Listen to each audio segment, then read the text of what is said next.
అంటే ఈరోజు నీ ప్రార్థన ఎలా ఉంటుంది?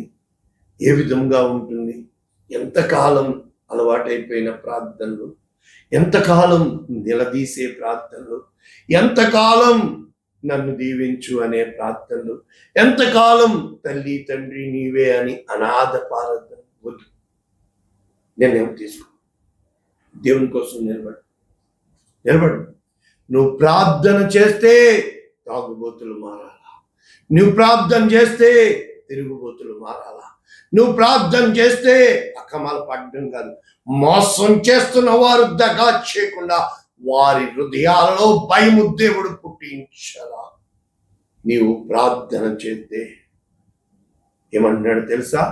నీవు తెరవగా ప్రార్థనలో నేను తెరుస్తాను, నీవు మూయగా ప్రార్థనలో నేను బంధిస్తాను.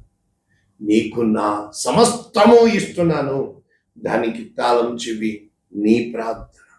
అయితే నీ ప్రార్థన బట్టి ఏం మోస్తున్నావో, ఏం తెరుస్తున్నావో, ఏ విధముగా దేవునికి మహిమ కలిగే విధముగా, లేకపోతే నీ స్వంత మహిమ కొరక ఏ రోజునైతే దేవుని కోసము నీ ప్రార్థన సిద్ధపరచబడుతుందో, ఏ రోజునైతే దేవుని కోసం నీ జీవితాన్ని కట్టుకుంటావో, ఏ రోజునైతే దేవుడు దేవుడు దేవుడు దేవుడు ఏవేవి లాభకరములైనవో వాటిని అన్నింటినీ పెంటతో సమానంగా ఎంచుకుంటావో, దేవుడే ఆయన హెచ్చింపబడాలా, నేను తగ్గింపబడాలా.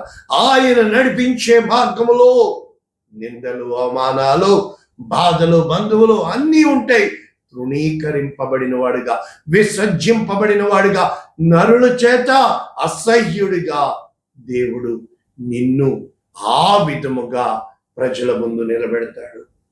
అయితే అయితే అయితే ఓర్పు కలిగి ఉండు, సహనము కలిగి ఉండు, సమాధానము కలిగి ఉండు, నిబ్బరము కలిగి ఉండు, ధైర్యము కలిగి ఉండు. దేవుడు నీ పక్షాన కార్యం చేస్తాడు, తల ఎత్తుతాడు. నీవు పిలవగా ఇదిగో నేను ఉన్నాను అంటాడు. నీవు మొర్ర పెట్టగా ఆయన బదులిస్తాడు.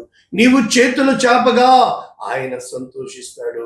నీవు అడుగు పెట్టగా అడుగు పెట్టిన ప్రతి స్థలాన్ని దీవిస్తాడు.